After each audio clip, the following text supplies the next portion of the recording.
Oath of Motherland monument, मातृभूमि की मूर्ति की स्थापना कर दिया। वो भी मुसलमान ही थे, ये अकेले धरती के मुसलमान नहीं है, वो भी मुसलमान थे। क्या अल्बानिया के लोग इस्लाम नहीं, अजरबैजान के नहीं, ईरान के नहीं, उज्बेकिस्तान के नहीं, तुम्हें इंडोनेशिया के नहीं, वो सब मुसलमान नहीं हैं, वो सब काफिर हैं। इस धरती पर कहीं मुसलमान अगर पैदा हुआ है तो सिर्फ भारतवर्ष में पैदा हुआ है। जो अभी बैठ करके ये वंदे मातरम का गान गा रहे थे, मोहम्मद रमजान का भाषण उनके गाल पर एक तमाचा है। यह बता रहा है कि ये कांग्रेस के लोग, ये आप पार्टी के लोग, ये कम्युनिस्ट पार्टी के लोग, ये डीएमके के लोग, ये पूरा इंडी ठकबंधन आज की इस बहस के साथ एक भौंडा मजाक कर रहा था। हिम्मत थी इस बात की आदमी की, मैं बधाई दूंगा सांसद जी को। खोल के उन्होंने कहा कि हम वंदे मातरम नहीं गाएंगे, और यही इस चर्चा का मुद्दा है। अरे छोड़ो पॉइंट ऑफ आर्डर, बैठो। जब भगवान श्री राम की चर्चा हो रही थी तो मैं याद कर रहा था सल्लल्लाहु अलैहि वसल्लम हजरत मोहम्मद साहब को। हजरत मोहम्मद साहब ने क्या कहा, मैं इसको पढ़ना चाहूंगा, और मैं चाहूंगा कि हमारे माननीय सदस्य खड़े होकर कहे कि मैं हजरत मोहम्मद साहब को गलत कोट कर रहा हूं। हजरत मोहम्मद साहब ने कहा, हजरत मोहम्मद साहब को जब मक्का से हिजरत करनी पड़ी और मदीना चले गए, उनका दिमाग मक्का पर लगा रहता था, मक्का के लोग उनको आने नहीं देते थे। फिर 630 में वो लौट करके मक्का आए और उन्होंने क्या कहा, तुम कितनी प्यारी जमीन हो। एक एक शब्द गौर करिएगा, तुम कितनी प्यारी जमीन हो, यानी कि धरती माता, और मुझे कितनी प्यारी हो, यानी कि मैं धरती माता से प्यार करता हूं। अगर मेरी कौम ने मुझे तुमसे न निकाला होता तो मैं तुम्हारे अलावा कहीं भी नहीं रहता। ये धरती का प्यार है जो राम जी में भी था और सल्लल्लाहु अलैहि वसल्लम हजरत मोहम्मद साहब में भी था। दुर्भाग्य तो आपका है। मैं आगे बताता हूं, मैं आपको आगे समझाता हूं। सभापति महोदय, एक देश है अजरबैजान, उज्बेकिस्तान, वो पहले रूस का हिस्सा था। रूस के हिस्सा रहते हुए उसमें ताशकंद में एक मूर्ति लगी हुई थी, मदरलैंड ऑफ रसिया। रूस से आजाद हो गया। 2010 में उज्बेकिस्तान के मुसलमानों ने उस मूर्ति को तोड़ दिया और ये कहते हैं कि हम बुत परस्ती नहीं चाहते हैं, बड़ा भाषण दे रहे थे। उज्बेकिस्तान के लोगों ने ओथ ऑफ मदरलैंड मॉन्यूमेंट, मातृभूमि की मूर्ति की स्थापना कर दिया। वो भी मुसलमान ही थे, ये अकेले धरती के मुसलमान नहीं है, वो भी मुसलमान थे। उन्होंने स्थापना किया दी ओथ ऑफ मदरलैंड। क्या था? एक सैनिक घुटनों के बल झुककर अपने देश के झंडे को चूम रहा था और उनके पीछे उज्बेकिस्तान के प्रतीक के रूप में एक मां उसे आशीर्वाद दे रही थी। वो मूर्ति आज भी उज्बेकिस्तान में है, वो भी मुसलमान हैं। उन्होंने एक मूर्ति हटाई, अपने देश में अपने देश के मां की दूसरी मूर्ति लगाई, उस देश का झंडा चूमा, घुटनों के बल झुक के प्रणाम किया। उनका इस्लाम किसी ने आज तक दुनिया में खींचा नहीं, सीखा नहीं। आपको मालूम है 3 देश ऐसे हैं जहां मदरलैंड पार्टी है। ईरान में मदरलैंड पार्टी है, तुर्की में मदरलैंड पार्टी है, और अजरबैजान में मदरलैंड पार्टी है। मातृभूमि के नाम पर जो लोग राजनीतिक दल चलाते हैं उनका इस्लाम खतरे में नहीं आता और चलाते नहीं है। 1983 में मदरलैंड पार्टी सरकार में आती है और उनका प्रधानमंत्री बनता है। उस पार्टी का नाम है मदरलैंड। वो मुसलमान नहीं है क्या? वो मुसलमान नहीं है? एक मिनट, एक तीसरा देश अल्बानिया, मैं आपके लिए कह रहा हूं रमजान साहब, इनके लिए नहीं कह रहा हूं, तो नकली मुसलमान है। मैं आपको कह रहा हूं क्योंकि आप दिल से अच्छे मुसलमान हैं, मैं आपका सम्मान करता हूं। आप सच पर खड़े हैं, जिस सच को आप जानते हैं उस सच पर आप खड़े। मैंने आपका नाम नहीं लिया सर, नाम लेने लायक बनिए, नाम लेने लायक बनिए। आप तो मंचों पर जाते हैं तो अतीक अहमद की प्रशंसा भी करते हैं और मुख्तार अंसारी की भी प्रशंसा करते हैं। वो है असली एक देश। हाँ जी, मैं तय करूंगा, यह देश तय करेगा, आप नहीं तय करेंगे। आप जाइए, जो काम कर रहे हैं ना पकड़ के लेके चलने का अपने अध्यक्ष जी को, वही करिए। नहीं, व्यक्तिगत आक्षेप नहीं, व्यक्तिगत। सभापति महोदय, एक तीसरे देश का नाम बताता हूँ। रुको, एक तीसरे देश का नाम बताता हूं, अल्बानिया। अल्बानिया ने 1972 में अपने देश में एक मूर्ति की स्थापना किया और उस मूर्ति का नाम था मदर अल्बानिया। अल्बानिया की मूर्ति अल्बानिया के मुसलमान लोगों ने 1972 में मदर अल्बानिया के नाम पर स्थापित कर दिया। ये क्या था?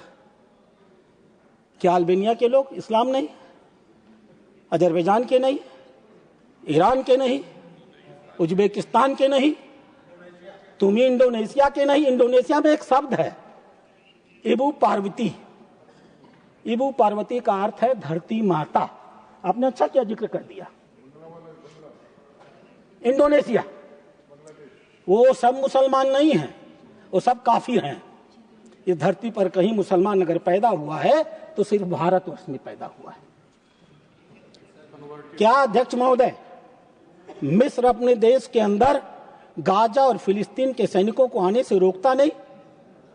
क्यों रोकता है भाई, अगर मिस्र को अपने देश से प्यार नहीं? क्या सऊदी अरेबिया तुर्की से लड़ती नहीं? क्यों लड़ती है अगर उसे अपने मातृभूमि से प्यार नहीं? क्या ईरान और इराक आपस में लड़ते नहीं? क्यों लड़ते हैं अगर उन्हें अपनी देश से प्यार नहीं? और क्या अभी पूर्वी पाकिस्तान ने पश्चिमी पाकिस्तान से लड़ करके अपने देश को आजाद नहीं कराया? क्यों कराया अगर उन्हें अपने देश से प्यार नहीं था तो? मातृभूमि, ठीक कहा हमारे सदस्य ने। अध्यक्ष महोदय, इसीलिए इस बहस की जरूरत है कि हमारे मुस्लिम मित्र को अच्छे हैं, उन्हें गलतफहमी है, उस गलतफहमी को दूर किया जाए। कहते हैं ना, जो सोए हो उनको जगाया जा सकता है, लाइक रमजान साहब। जो सोने का नाटक कर रहे हो उन्हें कैसे जगाया जाए? Like anybody else. मैं उसमें मुसलमानों को बाद में रखूंगा। अध्यक्ष महोदय, इस मुसलमानों की वोट की तिजारत करने वाले, ये तुष्टीकरण की राजनीति करने वाले, यह कांग्रेसी और सारे दल के लोग बहुत आगे आएंगे, मुसलमान बहुत पीछे आएंगे। मैं बताता हूं क्यों।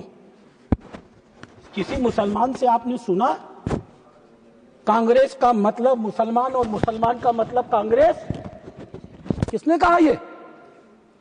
यह कांग्रेस के मुख्यमंत्री तेलंगाना के रेवंत रेड्डी ने सार्वजनिक सभा में कहा कि मैं पिछली सभा में कह करके आया हूं, कांग्रेस का मतलब मुसलमान और मुसलमान का मतलब कांग्रेस। समस्या यहां है। इसी दूसरी सदन की फ्लोर में एक नेता ने कहा, वह जो हिंदू होते हैं वह 24 घंटे हिंसा हिंसा हिंसा। नफरत नफरत नफरत, झूठ झूठ और झूठ बोलते। यह भारत का देश है, मजहबी आधार पर बंटवारा करके बना है। जिस पार्टी ने इस देश का बंटवारा किया, वो पार्टी आज भी इस देश के सहनशील हिंदुओं को सिर्फ गाली देने में विश्वास करती है। अध्यक्ष महोदय, मुझे एक बयान और याद है इनके नेता का। अपने कार्यालय के उद्घाटन के समय उन्होंने कहा था, हम सिर्फ भाजपा से नहीं, भारतीय स्टेट से लड़ रहे हैं। इनकी पार्टी भाजपा से कम भारत के राज्य से, गवर्नमेंट ऑफ इंडिया से अधिक लड़ती है, इसको ये चुनौती के साथ कह रहे हैं। और अध्यक्ष महोदय, ये टुकड़े टुकड़े गैंग वाले लोग भारत के गाल पर वो तमाचा मारते और कहते हैं कि भारत एक देश नहीं है, यूनियन ऑफ स्टेट है। याद होगा आपको उनका बयान नेताजी का। मैं उस नेताजी के नाम को लेकर के अपनी जवान को गंगा नहीं करूंगा। और तो शर्म क्या आती है अध्यक्ष महोदय, इस देश में विदेशी आक्रांता बाबर के नाम की मस्जिद को सुप्रीम कोर्ट ने ध्वस्त कर दिया, और इतनी इनकी हिम्मत है कि यह इस देश के अंदर दूसरे बाबर मस्जिद को बनाने का दावा करते हैं। इसलिए अध्यक्ष महोदय, इस बहस की बहुत बड़ी जरूरत है। अब मैं कुछ तथ्यों पर आऊंगा। जो तथ्य इन्होंने नहीं बताया, इस सदन को जानना चाहिए। 1923 में काकीनाडा में अधिवेशन हुआ। उस अधिवेशन की अध्यक्षता जिस व्यक्ति ने की, वह व्यक्ति 1908 में मुस्लिम लीग का संस्थापक था। वह व्यक्ति जब 1919 में तुर्की में खिलाफत खत्म की गई, अंग्रेजों ने नहीं खत्म किया था, एक तुर्की के आधुनिक मुसलमान, पढ़े लिखे शिक्षित जाहिल नहीं मुसलमान, उसने खत्म किया था। उसने मस्जिद की छड़ पर तज करके कुरान को लात मारी थी। उस मुसलमान ने खिलाफत खत्म की थी, उसका नाम था कमाल अतातुर्क पाशा। और वह व्यक्ति जो 1923 में कांग्रेस का अध्यक्ष बनाया गया, कांग्रेस वालों को बड़ा इतिहास याद रहता है। और सबसे पहले तो पीछे बैठे ही जिनकी संज्ञा इनके अध्यक्ष जी ने राष्ट्रीय चाणक्य की दे दी ऑफिशियली सदन के अंदर। मैं गलत कह रहा हूं तो जवाब दे देंगे। उस व्यक्ति ने अफगानिस्तान के राजा अमानुल्लाह खां को आमंत्रित किया और कहा, भारत पर आक्रमण कर दो, हम भारत के मुसलमान सैनिक हो या सैनिक, हम सिर्फ और सिर्फ तुम्हारे साथ लड़ेंगे। ऐसे शर्मनाक व्यक्ति को 1923 में कांग्रेस ने अपना राष्ट्रीय अध्यक्ष घोषित किया। और जानते हैं क्या हुआ अध्यक्ष महोदय? विष्णु दिगंबर पलुस्कर, ये कहते हैं ना हम तब से गाना गाते हैं, वंदे मातरम वंदे मातरम वंदे मातरम। मैं बताता हूं 1923 में क्या हुआ। विष्णु दिगंबर पलुस्कर ने सबसे पहले वंदे मातरम गाना शुरू किया, और वो अध्यक्ष महोदय, उनका नाम था मोहम्मद अली जौहर, जिन्होंने भाषण दे के कहा था, एक अच्छा और आदर्श से आदर्श महात्मा गांधी एक नीच से नीच और चरित्रहीन मुसलमान से भी चरित्रहीन है, मेरा इस्लाम ये मानता है। न कहा हो तो जवाब देना। उस व्यक्ति को इन लोगों ने अध्यक्ष बनाया, और उस व्यक्ति ने दिगंबर विष्णु पलुस्कर को भाषण गीत गाने से रोक दिया। यह देश आभारी है उस विष्णु दिगंबर पलुस्कर का, जिसने खुलेआम चुनौती दी और कहा, हे अध्यक्ष, यह मस्जिद नहीं है, यह मुस्लिम लीग की बैठक नहीं हो रही, यह कांग्रेस पार्टी की बैठक हो रही है, और मैं पूरा वंदे मातरम गाऊंगा। और विष्णु दिगंबर पलुस्कर ने पूरा गाया। मोहम्मद अली विरोध करके सदन से उठ करके चले गए। आप कहते हो सेम, आप कहते हो सेम। कांग्रेस पार्टी ने क्या किया? कांग्रेस पार्टी ने, एक मिनट रुकिए, तो कांग्रेस पार्टी ने जिस जगह पर सभा हो रही थी, उस जगह पर आने वाली मुख्य सड़क का नाम रख दिया मोहम्मद मौलाना अली जौहर मार्ग, यह है इनकी कांग्रेस की असलियत। जो उस समय कांग्रेस का अध्यक्ष होकर के विरोध कर रहा था, यह उसकी स्थिति में मार्ग।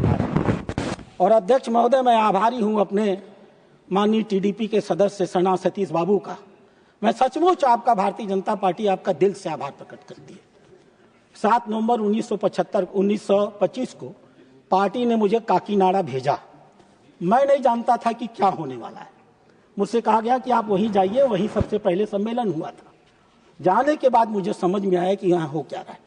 मैं आभारी हूँ आपका माननीय सदस्य जी। काकीनाडा नगर निगम की समिति ने प्रस्ताव पारित किया और कहा कि यह जो मौलाना मोहम्मद अली मार्ग है, यह भारत के इतिहास पर एक काला धब्बा है, हम इसको नहीं मानेंगे। उन्होंने तोड़कर फेंक दिया। और मैं गर्व के साथ कह सकता हूं, पुनः आपको आभार देकर के, मैंने उसकी जगह वंदे मातरम मार्ग का उद्घाटन किया है। वैसे 1923 में एक काम और हुआ था। मैं जब से पिछले 1 साल से इन लोगों का थोड़ा दिमाग ढीला हुआ है, ये सुबह शाम सावरकर सावरकर कहते हैं, हर बात पर सावरकर को घुसेड़ते हैं। इतिहास के पन्नों में दर्ज है, 1923 में कांग्रेस कमेटी ने सावरकर के समर्थन में क्या प्रस्ताव पारित किया था। मैं उस प्रस्ताव को पढ़ देता हूं। जैसा कि आप जानते हैं, नौकरशाही श्री सावरकर को आजीवन कारावास की सजा दी है। एक एक शब्द सुनिएगा। इस बेचारे को, समझे भाषण भी लोग, इस बेचारे को अत्यंत प्रतिशोधात्मक तरीके से जेल में रखा जा रहा है, जबकि यह रिहा होने का अधिकारी है। हम इस दुनिया को दिखाना चाहते हैं कि सावरकर कितनी नीच और प्रतिशोधात्मक भावना से सरकार सावरकर के खिलाफ काम कर रही है। और इसलिए हम एक कैदी के संदर्भ में सरकार के कार्यवाही की निंदा करते हैं।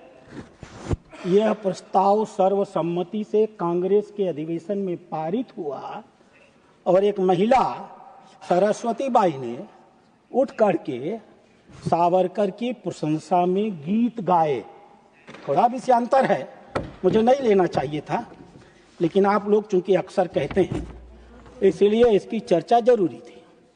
तीसरी चीज, अध्यक्ष जी, अभी हमारे राष्ट्रीय अध्यक्ष महोदय एक भाषण देकर, अरे हमारे नेता प्रतिपक्ष एक भाषण देकर गए, खड़गे जी, नाम लेता हूं, और उन्होंने क्या कहा।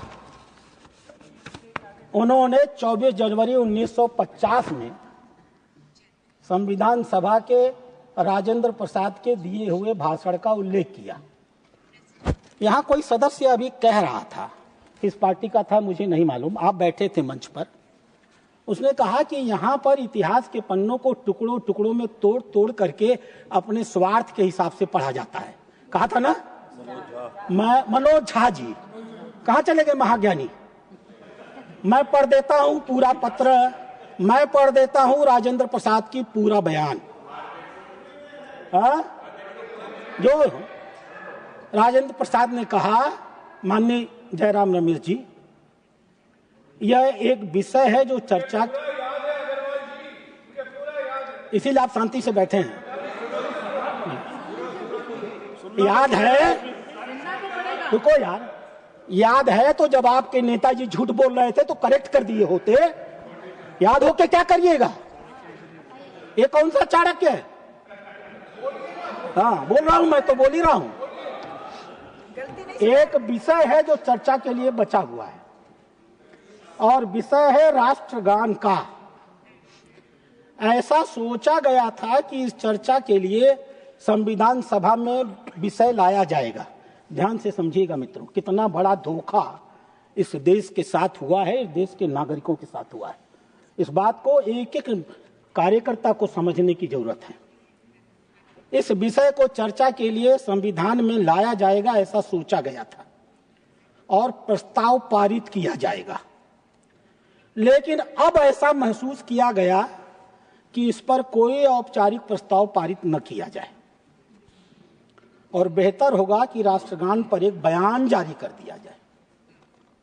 2 साल 11 महीने 28 या 29 दिन संविधान सभाएं की बैठकें छोटी छोटी पुलिस्ताफ, कामा, भारत, इंडिया, न जाने कितने विषयों पर चलती रहीं, और जब वंदे मातरम का विषय आया तो इस कांग्रेस पार्टी ने संविधान सभा में 1 सेकंड के लिए वंदे मातरम पर बहस तक नहीं किया। अरे आप बैठो, पढ़ रहा हूं नीचे, बैठो, अरे बैठो, मैं कांग्रेसी नहीं हूं तो झूठ बोलूं। माननीय जयराम जी, बैठाइए इनको। नहीं, आप चेयर को संबोधित करिए। इन्होंने मुझे, वो पढ़ रहे हैं तो सुनिए। इन्होंने मुझे कांग्रेसी समझ लिया है जो मैं झूठ बोलूंगा। राजेंद्र प्रसाद, अभी मैं बताता हूं आपके अध्यक्ष जी ने छिपाया क्या। अरे मैं बताता हूं ना, काहे परेशान है। मैं वचन देता हूं, मैं बयान देता हूं, जन मन गण की रचना इसके शब्दों और संगीत के साथ भारत का राष्ट्रगान होगा। ये आपके नेता प्रतिपक्ष ने कहा, मानता हूं। अगली लाइन उन्होंने हटा लिया, बड़ी चतुराई से हटाया, और मैं चाहूंगा कि उस पर भी कूदे और बताए कि इनके नेता प्रतिपक्ष ने कहा कि नहीं बोलिए। जब जैसी परिस्थितियां होंगी तत्कालीन सरकार इसमें किसी भी प्रकार का परिवर्तन कर सकेगी। आज तक भारत को आजादी के 75 सालों बाद इस देश को बताया नहीं गया कि संविधान सभा में उसके चेयरमैन ने निर्णय लिया था कि देश का आने वाली कोई भी सरकार जब जैसा महसूस करेगी जनमन गण अधिनायक में परिवर्तन कर सकेगी। कहा था ना। अरे बैठो महाराज, बैठो महाराज, बैठो महाराज, बैठिए, आपका नंबर बैठिए चाणक्य साहब। आप अपने, मैं अभी और बोल रहा हूँ। अरे आप बोलिएगा, गलत है तो इसके बाद मैं चुनौती देता हूँ। आप अपनी बात को रखिएगा। मैं चुनौती देता हूँ। आप लोग मैं सीधे चेयर को गलत हूँ तो मैं संबोधित करिए। सदस्यता छोड़ दूं, और मैं सही हूँ तो ये सदस्यता छोड़ दें। आप एक दूसरे चलिए देता हूँ चुनौती, ले लो, ले लो, ले लो। वंदे मातरम का गाना आज नहीं, बैठे नहीं देख करता हूँ, मैं नहीं बोलने दूंगा, मैं बोलूंगा। अभी आपका, आई डू नॉट ईट, अभी नंबर आपका आपका नंबर आएगा। नहीं, एक दूसरे को संबोधित नहीं करेंगे। अभी आपका नंबर आएगा। हाँ, बात सुन के। वंदे मातरम का गाना जिसे आजादी की लड़ाई में ऐतिहासिक भूमिका का निर्वहन किया, इसे जन मन गण की तरह सम्मान किया जाएगा, और इसका स्टेटस, ये शब्द ध्यान रखिएगा जो मैं पढ़ रहा हूं, ये फुट से खड़े हो जाएंगे। इसका स्टेटस जनमन गण की तरह होगा। अब अध्यक्ष गौर करिए। राजेंद्र प्रसाद ने कहा जनमन गण अधिनायक में परिवर्तन करने का अधिकार किसी भी सरकार को होगा, और होना भी चाहिए था। पंजाब, सिंध, गुजरात, मराठा, द्राविड़, उत्कल, बंगा, बिंद, हिमाचल, यमुना, गंगा, उच्छल, दल, तरिंगा, इसमें राजपूताना कहाँ है? इसमें मध्य भारत कहाँ है? अरे इसमें कहा वो फरजाना साहब चले गए, गीत गा रहे थे बेचारे जनगण मन का, इनके जम्मू कश्मीर का उल्लेख उसमें कहाँ है? नॉर्थ ईस्ट इंडिया के सारे 7, 8 अष्ट मूर्ति धातियां वो कहाँ है? क्योंकि जिस समय ये गाना गाया उस समय ये प्रांत ब्रिटिश इंडिया के हिस्से नहीं थे, आज हैं। और दूसरी बात, जी हाँ, अभी जवाब देता हूं आपको। माय डियर जी, कितना अपमान कर रहे हो आप। राजपूत के छतरियों का बैठे हैं, शेखावत साहब सुन रहे हैं। ये पूरे के पूरे राजपूताना को गांव कह रहे हैं, वहीं से आए भी है ये महाशय, ध्यान दीजिए, वहीं के सांसद है, और राजस्थान को गांव कह रहे हैं। अरे थोड़ी सी शर्म करो, घुस नहीं पाओगे राजस्थान में, घुसना मुश्किल हो जाएगा, समझे महाशय।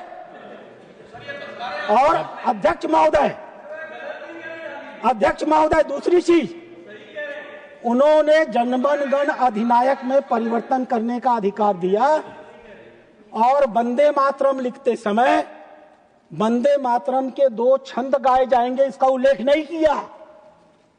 कहा वंदे मातरम का गाना जिसने आजादी की लड़ाई में ऐतिहासिक भूमिका निर्वहन की, उसका सम्मान। यानी वंदे मातरम माने क्या? वंदे मातरम माने क्या? राजेंद्र प्रसाद जी मूर्ख थे क्या? राजेंद्र प्रसाद जी अगर चाहते तो वंदे मातरम की 2 लाइनों की चर्चा नहीं कर सकते थे, लेकिन उन्होंने नहीं किया, क्योंकि यह संविधान सभा की बैठक थी, देश का कानून बना रहा था। वो अच्छी तरह जानते थे कि 1937 में कांग्रेसियों ने अपनी पार्टी में सारा छल कपट किया है, इस छल कपट को हम संविधान सभा में लागू नहीं होने देंगे, इसीलिए उन्होंने वंदे मातरम की 2 लाइनों का जिक्र नहीं किया, पूरे वंदे मातरम का जिक्र कर डाला। और अध्यक्ष महोदय, ये कितना बड़ा भ्रम था, इस भ्रम को दूर किया जाना इस देश के लिए जरूरी इसलिए है कि ये किताब एक तो फर्जी वाली, बिना कागज की, बिना उसमें कुछ लिखे हुए लाल किताब लेकर चलते हैं, ये कभी उसको पढ़ते तो है नहीं। तो इन्होंने संविधान सभा के उस अंतिम दिन की बहस को भी नहीं पढ़ा होगा, तो इनको मालूम क्या है? जब मालूम नहीं है तो भाई 1937 कांग्रेस कांग्रेस कांग्रेस, आज के दिन भी ये उसी घूम में रहते हैं। अरे कांग्रेस और संविधान सभा 2 अलग चीजें हैं। संविधान सभा में सिर्फ कांग्रेसी नहीं थे, बहुत से और भी लोग थे। वैसे मैं एक आदमी की चर्चा, अध्यक्ष महोदय, संविधान सभा के एक व्यक्ति की चर्चा मैं करना चाहूंगा जो कि कांग्रेसी था, और मैं चाहूंगा कि यह सदन नोट करे कि उस व्यक्ति ने सदन की बैठक में क्या कहा। उस व्यक्ति का नाम था सेठ गोविंद दास। मध्य प्रदेश के लोग जानते होंगे, वो कांग्रेस के 3 बार जबलपुर से सांसद रहे हैं साहब, संविधान सभा के सदस्य थे। उन्होंने क्या कहा वंदे मातरम के बारे में, और जिस गुरुदेव, हम तो बड़ी इज्जत करते हैं गुरुदेव की, ये क्या करते हैं मैं अभी बताता हूं, अभी बताऊंगा, पढ़ के बताऊंगा, और चाहूंगा कि चिल्ला चिल्ला के बताएं कि गलत है, गलत है। आपके पास समय कम बचा है। सेठ गोविंद दास ने कहा, थोड़ा समय दीजिए सर, तो नहीं तो फिर तो नहीं होगा। वो तो आपके ऊपर होगा। नहीं तो हो गया चलिए, अरे पार्टी है। हाँ, सेठ गोविंद दास ने कहा, ध्यान से सुनिएगा, जहां तक राष्ट्रगान का प्रश्न है, मैं कहूंगा कि वंदे मातरम हमारा राष्ट्रगान होना चाहिए। हमारे देश के स्वतंत्रता का इतिहास वंदे मातरम से जुटा हुआ है। अगर ऐसा कहा जाता है कि इसकी धुन का वाद्य यंत्रों में प्रयोग नहीं किया जा सकता, तो मैं कहना चाहूंगा कि यह समस्या संगीत विशेषज्ञों की मदद से दूर की जा सकती है। मीराबाई और सूरदास के धुन सिर्फ एक नहीं बल्कि कई धुनों में गाए जा सकते हैं। इसलिए यह सोचना गलत है कि वंदे मातरम को संगीतबद्ध नहीं किया जा सकता। अब एक लाइन और है जो मैं वस्तुतः पढ़ने नहीं चाहता था, लेकिन जब से उधर से माननीय खड़गे जी ने लगातार गृह मंत्री को चुनौती दिया और कहा कि आप टैगोर को नहीं मानते हैं क्या, आप टैगोर को इज्जत नहीं करते हैं क्या, तो मैं आपको बताता हूं कि आप टैगोर की कितनी इज्जत करते हैं। सेठ गोविंद दास ने जो कुछ रविन्द्रनाथ टैगोर के ऊपर कहा, इधर के लोगों का शर्म माथा झुक जाएगा। सेठ गोविंद दास ने कहा, रविन्द्रनाथ टैगोर ने, कूदिएगा नहीं, आप ही के सांसद थे सर, दया करिएगा उनके ऊपर। आपका जनमन 5 मिनट? अरे नहीं 5 मिनट नहीं सर, प्लीज। अरे आप 1 घंटा, आधा घंटा दीजिए। 5 मिनट, आधा घंटा सब लोग दे देंगे। अरे सर बैठिए, नहीं सब देंगे, बोलने दीजिए सर। अरे सर प्लीज, हमारी पार्टी है। सेठ गोविंद दास ने कहा, रविन्द्रनाथ टैगोर ने जनगण अधिनायक की रचना की है। अब आगे पढ़िए, इसमें जॉर्ज पंचम, मैं नहीं कह रहा हूं, मैं आरोप नहीं लगा रहा, मैं अपमान नहीं कर रहा। भारतीय जनता पार्टी रविन्द्रनाथ टैगोर को भारत का सर्वोत्तम व्यक्तित्व मानती है। प्रश्न यह है कि आप मानते हैं कि नहीं। जिनके कंधे पर रख के आप अभी बंदूक चला रहे थे, वो कंधा कितना कमजोर था, आपके सदस्य ने खोला था। उन्होंने कहा जॉर्ज पंचम ब्रिटेन के राजा के भारत आने पर 1911 में इसकी रचना की गई। मैं नहीं कर रहा हूं जो मेरे ऊपर मत चिल्लाइएगा कि भाजपा अपमानित कर रही है, आपका सदस्य था। इस कविता के द्वारा भारत मां का नहीं बल्कि ब्रिटेन के किंग एम्परर का सम्मान किया गया है। भारत भाग्य विधाता शायद यह स्पष्ट करता था कि यह संबोधन अंग्रेजी राजा के लिए था। और अध्यक्ष महोदय, अगर सेठ गोविंद दास की रचना इनको बुरी लग रही थी, आजादी के बाद इन्होंने 3 बार उन्हें लोकसभा का टिकट दिया, और पूरे देश को जानकर आश्चर्य होगा 1961 में सेठ गोविंद दास को इस भारत का सबसे बड़ा तीसरा पुरस्कार पद्म विभूषण भी इन्होंने दे दिया।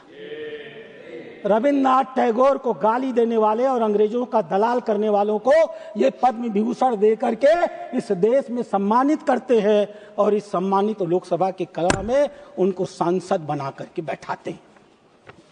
अब तीसरी बात पर आता हूं मैं अध्यक्ष महोदय। नेहरू जी की चर्चा बड़ी तगड़ी आई है, मैं उसको भी पढ़ देता हूं। ये लोग देखिए कितना दोहरा आचरण करते हैं। सुभाष चंद्र बोस 20 अक्टूबर। मैं पढ़ता हूं वो 1 सितंबर 1937 का पत्र, 1937 का पत्र। 1 सितंबर 1937 अर्थात 20 अक्टूबर के ठीक 1.5 महीने पहले सरदार जाफरी को, मैं इसको कहिएगा तो मैं रख दूंगा। अली सरदार, ये सब इतिहास के पन्ने में है। वो उनकी हिम्मत भी नहीं है कि वो मांगे कि ऑथेंटिकेट करिए। अरे क्या है ये, उन्होंने कहा, सभापति महोदय, उन्होंने कहा कांग्रेस के किसी गीत को अभी तक राष्ट्रगान नहीं माना है। सही बात थी, उन्होंने सच लिखा। लेकिन यह सच है कि व्यवहार में राष्ट्र की बैठकों में वंदे मातरम गाया जाता है। फिर लिखा 30 साल के संघर्ष के दौरान यह ब्रिटिश साम्राज्यवाद के खिलाफ चुनौती बनकर के उभरा है। फिर लिखा हजारों लोगों ने देश में इस गीत को गाने का दंड सहा है। फिर लिखा यह भारत के राष्ट्रवाद का प्रतीक बन चुका है। फिर लिखा, ध्यान दीजिएगा क्या लिखा और चुनौती दीजिएगा मुझे। मैं नहीं मानता हूं कि कोई भी ऐसा मानता है कि इसमें एक भी शब्द का देवी से कोई मतलब है। मैं दोहराता हूं, माननीय रजमान साहब, आपके प्रिय नेहरू जी जिसका आप नाम जिक्र कर रहे थे, उनका ये पत्र है सरदार जली जाफर को। मैं नहीं मानता हूं कि कोई भी ऐसा मानता है कि इसमें एक भी शब्द में देवी का कोई मतलब है। ऐसा मतलब निकालना, उन्होंने अंग्रेजी शब्द का प्रयोग किया है, एब्सर्ट है, बकवास है। और हम ये नहीं मानते, प्लीज इस किताब को लिखने से दिल में कहीं कोई बात पैदा होगी। मैं ये मानता हूं, अंतिम लाइन, मैं ये मानता हूं कि पूरा गाना बस और इसे पूरे शब्द के साथ, आपकी बात आ गई, पूरी तरह से यह नुकसान रहित है। नेक्स्ट, पूरा गाना राघव चड्ढा जी पूरे शब्द के साथ 3 मिनट्स पूरी तरह। Sir, thank you for giving me an opportunity to speak on the 150th anniversary of the national song Vande Mataram. Sir, कई बड़े लोगों ने, बड़े बड़े नेताओं ने बड़े बड़े वक्तव्य दिए। मैं सदन का सबसे छोटा सदस्य हूं और अब छोटा सा वक्तव्य, एक कविता लिखी है, उसके माध्यम से आपके सामने रखना चाहूंगा। सर, थोड़ा शोर हो रहा है, थोड़ा शांत करें। मैं कैसे बात करूं? आप बात रखें, आप बैठ जाइए, आप बात नहीं करिए। हाँ, आप रखो जी, अपना शुरू करिए। सर टाइम जा रहा है। मैंने रोक रखा है टाइम को। अब नहीं, अच्छा, 1 मिनट में केवल बात को 1 मिनट। अध्यक्ष महोदय 1971 में बैठो। 1971 में इस देश में एक कानून पारित किया। 1971 में इस देश में एक कानून पारित किया गया, इनकी ही सरकार थी। कानून का नाम था prevention of insult to the national honour act. आपने मालूम इन्होंने क्या षड्यंत्र किया? संविधान सभा ने कहा था कि राष्ट्रगीत का वही स्टेटस रहेगा जो राष्ट्रगान का रहेगा और उसे बराबर सम्मान दिया जाएगा। अगर ये संविधान सभा की और देश के संविधान के प्रति इनके मन में इतना भर भी सम्मान रहा होता, तो जब ये prevention of insult to the national honour act pass कर रहे थे, तो जहां ये राष्ट्रगान लिख रहे थे वहां इन्हें राष्ट्रगान के साथ साथ राष्ट्रगीत भी लिखना चाहिए था। और अध्यक्ष महोदय ये कितने कुटिल हैं अपने चालों में। ये हिम्मत होगी तो खड़े होकर जवाब देंगे। ये कितने कुटिल है अपने चालों में। इन्होंने जब कानून पारित किया तो लिखा क्या? अगर कोई जानबूझकर राष्ट्रगान का विरोध करता है, सिर्फ राष्ट्रगान, राष्ट्रगीत नहीं, ये इनका आचरण समझिए। इस देश में जो आज हो रहा है उसके जड़ में यही लोग हैं। अगर कोई जानबूझकर राष्ट्रगान का गाना बाधित करता है और ऐसे गाने के लिए एकत्रित सभा को डिस्टर्ब करता है तो उसे 3 साल की सजा होगी। देश में कानून बना, कानून में एक बार भी नहीं लिखा गया कि 1937 में कांग्रेस ने तय किया था कि 2 लाइन का वंदे मातरम गाना जाएगा।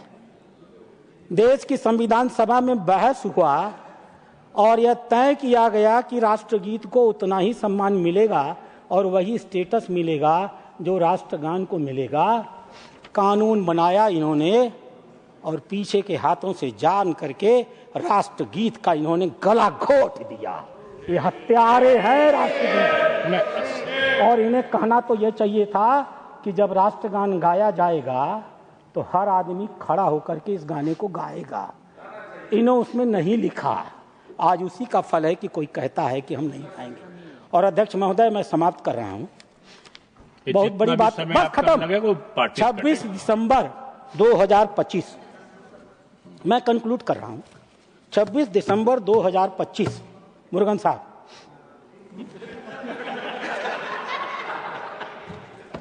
सेंट्रल हॉल में संविधान दिवस मनाया गया। मंच पर 9 लोग थे। मैं किसी का नाम नहीं लूंगा, नाम तो आप लोग निकाल लेंगे। मैं आग्रह करता हूं सभापति महोदय से कि वो एक जांच कमेटी बैठाएं और जब कार्यक्रम शुरू हुआ और राष्ट्रगान और वंदे मातरम गाया गया तो उस मंच पर खड़े 9 लोगों में कौन वो नेता था जिसने राष्ट्रगान और वंदे मातरम को गाने का काम नहीं किया। मैं नाम नहीं बताऊंगा।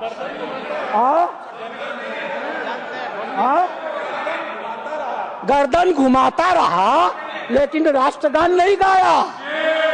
तो जब आपका इतना बड़ा नेता नहीं गा रहा तो वो बेचारे की क्या गलती है। इसलिए अध्यक्ष महोदय मेरा आपसे मांग है, इस सभा के पटल पर वो वीडियो देख करके उसकी रिपोर्ट बना करके ऑफिशियली रखी जानी चाहिए। मातरम मातरम मातरम मातरम। धन्यवाद। ये जितना समय आपने ज्यादा लिया है वो पार्टी